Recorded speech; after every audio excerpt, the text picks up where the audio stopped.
Alright, so the single best and most effective way to control pest damage is not through chemicals, it's not through interplanting, it's not through delayed planting, it's not through anything that anybody ever really talks about, because I've tried them all. They're not effective, or at least they're not 100% effective. And once you have established beds, you have established pests, and any sort of thing that you do like that either isn't going to be effective or something you need to keep up with. So like neem oil, you'd have to keep up with it. Keep spraying, keep spraying, keep spraying. But ultimately, for me, the most effective way of controlling pests is really understanding the pest. And the most effective way of doing that is you as an individual. So take into account the turnip bed. So pests are annoying, but pest damage is also very well known on where it is. And depending on the type of damage that you have is also reflective of the pest that you have. So in my case, I wasn't paying attention as closely as I should have, but the turnips were in, and then I saw one or two go down, and I just didn't keep up with it. It was definitely indicative of slug damage, but how then do you contain slug damage? So people will say put beer in a cup or put Sluggo down.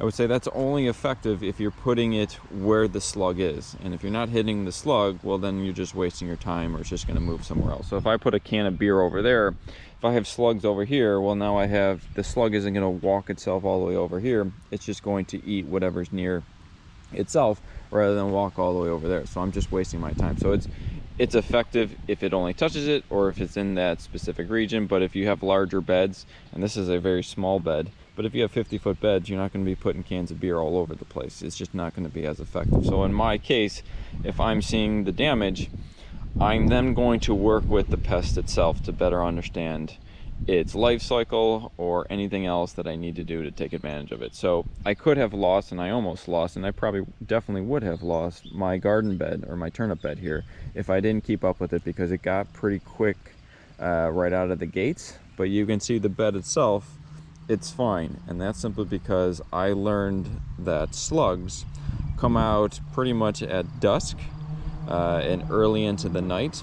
So what I was doing was then coming out at those certain times with a flashlight, and then all of a sudden what you couldn't see, you could see now, because the slugs were all over the place, and all I was just picking them off with my hands and just squishing them and killing them.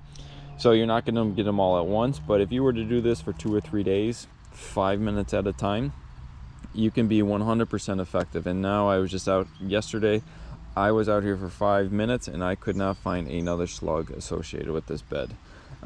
So in my case, I could have sprayed, I could have done all these sorts of things, I would have had the same sort of damage, but it's actually easier and less time consuming if I just understood what the pest was and how the pest operates, and then just work with that to take the control of that. So it's all about getting the control of the first wave, because the first wave means they're eating. The second wave means they're going to be reproducing, so the issue is just going to be doubled, and the magnitude is going to be higher the longer you wait to try to control these sorts of things. So as I said, I went through all of the different measures with spraying, neem oil. I've never seen any sort of interplanting or delayed planting. I've never seen any of those being effective for me. They've always been an issue. They've always led to loss of crop. And after all these years of doing this, I've only really found one really effective way, and that's me just trying to contain it with my fingers and just killing them one by one.